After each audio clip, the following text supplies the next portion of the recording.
আমি এই দুর্নীতি নিয়ে কথা বলতে গিয়ে সার্চ করে দেখছিলাম গুগল কি বলে, বাংলাদেশের দুর্নীতিতে টপ মোস্ট পেশা দুটো কোনটা। দেখলাম 1 নম্বরে আছে রাজনীতিবিদদের নাম, 2 নম্বরে আছে আমলাদের নাম।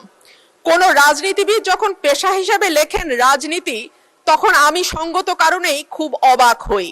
রাজনীতিবিদরা বেতন পান বা রাজনীতি করলে পয়সা উৎপাদন হয়, এটা সম্ভবত বাংলাদেশের মতন দেশেই সম্ভব, যেই দেশটি 2005 সাল থেকে শুরু করে 2010 পর্যন্ত টানা 5 বছর দুর্নীতিতে চ্যাম্পিয়ন হয়েছিল।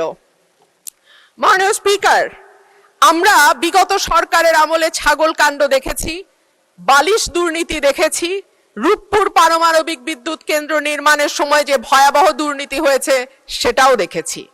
আমরা দেখেছি একজন পিয়ন কি করে 400 কোটি টাকার মালিক হয় এবং হেলিকপ্টার ছাড়া চলাফেরা করতে পারে না বলে তৎকালীন প্রধানমন্ত্রী নিজেই বলেছিলেন। মাননীয় স্পিকার, আমরা ব্যাংক থেকে লক্ষ কোটি টাকার লোপাট দেখেছি, ভুয়া কোম্পানির নামে অর্থ আত্মসাৎ, ইচ্ছাকৃত ঋণ খেলাপি ইত্যাদি ইত্যাদি দেখেছি। ওভার ইনভয়েসিং, আন্ডার ইনভয়েসিং, হুন্ডি, ভুয়া রপ্তানি বিল মারফত টাকা কিভাবে দেশের বাইরে পাচার হয়েছে। আমরা দেখেছি মেগা প্রজেক্ট, মেগা দুর্নীতি। আমরা দেখেছি নিয়োগ, পদোন্নতি এবং সরকারি অনিয়ম।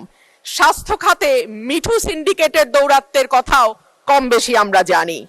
আর সে কারণেই মাননীয় স্পিকার, আমাদের আশা ছিল যে 5ই অগস্টের পরে যখন নতুন বাংলাদেশের কথা হচ্ছে, তখন দুদককে নখদন্তহীন বাঘ থেকে আমরা একটা শক্তিশালী প্রতিষ্ঠানে পরিণত করতে পারবো।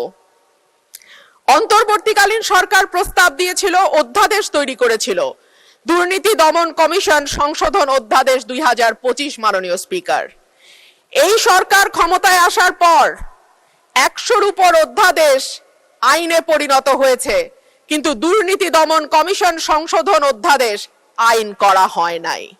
সরকারের নিয়তটা কি তা এই দুর্নীতি দমন কমিশনকে নখদন্তহীন করে রাখবার যেই সংস্কৃতি, সেখান থেকে বের না হওয়ার উদাহরণ দিয়ে স্পষ্ট হয়ে যায় এই সরকার আসলে দুর্নীতি দমন করার ব্যাপারে কতটুকু আন্তরিক।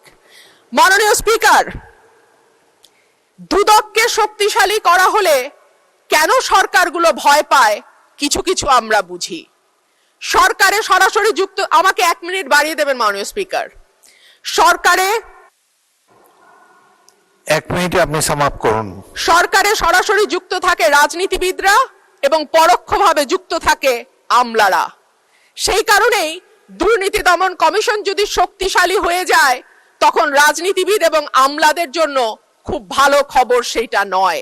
সে কারণেই ঠিক যেভাবে একটার পর একটা ভুয়া নির্বাচনের মাধ্যমে ক্ষমতায় থাকা আওয়ামী লীগ সরকার দুর্নীতি দমন কমিশনকে শক্তিশালী করে নাই, একইভাবে আমরা দেখতে পাচ্ছি অভ্যুত্থান পরবর্তী সরকারও দুর্নীতি দমন কমিশনকে শক্তিশালী করার ব্যাপারে মোটেও আন্তরিক নয়। এমনকি দুর্নীতি দমন কমিশনের 3 জন সদস্য কারা কারা হবেন এটাও সরকার ঠিক করে দেবে। যদিও অধ্যাদেশের মাধ্যমে যেই আইনটি করা হয়েছিল সেখানে বলা ছিল যে প্রেসিডেন্ট দুর্নীতি দমন কমিশনের চেয়ারম্যান নির্বাচন করবেন, বাকি সদস্যদের নির্বাচন করবে স্পিকার। সেটাও সরকারি দলের হাতেই থাকতো, কিন্তু সেইটুকু করবার মতন সাহসও সরকার দেখাতে পারে নাই। ধন্যবাদ মাননীয় সদস্য।